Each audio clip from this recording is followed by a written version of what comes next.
Yeah, I think winners are forever. If you have a winning stock, hold on to it forever.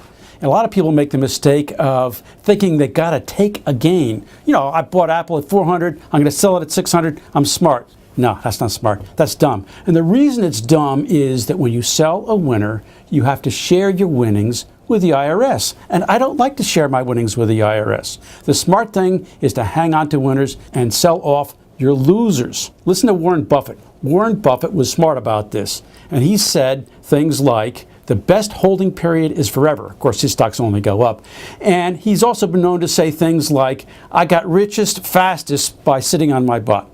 And the reason is he doesn't like to share his gains with a tax collector either. This is what it means to sell something that's going up. I'm going to assume that you're making 8% a year on your growth stock, on your Berkshire Hathaway, your Apple, whatever it is. May you be so lucky. So you start out with $10,000, and that's growing at 8% a year. Now, how fast does something double at a rate of 8%? It takes 9 years to double.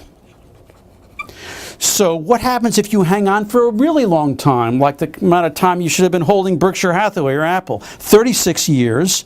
Let's just suppose you hang on for a really long time, 36 years.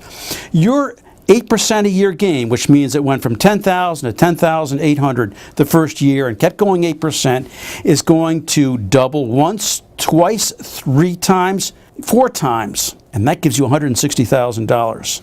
That's Mr. Smart.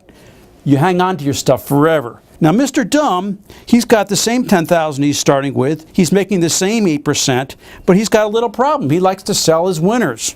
So after a year, he sells his 8% stock. He pays up 1/4 of it, a 25% tax rate to the IRS. And what has he got left? He's got a 6% return. How long does it take for something to double at a 6% rate? It's a whole lot longer. Well, somewhat longer. Instead of 9 years, it's 12 years. So how many doubles does he get over a 36-year holding period? You buy it when you're 30, you sell it when you retire at 66. He gets only 3 doubles. His $10,000 turns into $80,000. So you thought it was a small thing to pay income tax on your gains when you sold them after only a year? It's a big thing. It's a 2-to-1 difference in what you've earned. So what does it mean to buy and hold if you're a smart growth stock picker like the famous Charles Almond? He started in the 1960s. He finally hung up his shingle, retired at the young age of 87 a few years ago. And if you looked at his list of stocks, it had some extraordinary performers on there. Why? Because he'd been doing it for so long. Why else? Because he hung on to his winners. As an example, one of his winners was ADP. ADP is up 41,800%. 41,000% for this stock. He held it for 40 years.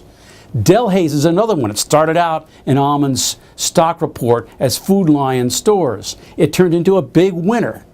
Limited brands, you know about Limited. They have fabulous retailing, and you could have made a lot of money in that, but only if you held on forever. So what does it come down to? The best holding period is holding forever. Just hang on to your winners. Don't share your gains with the tax collector.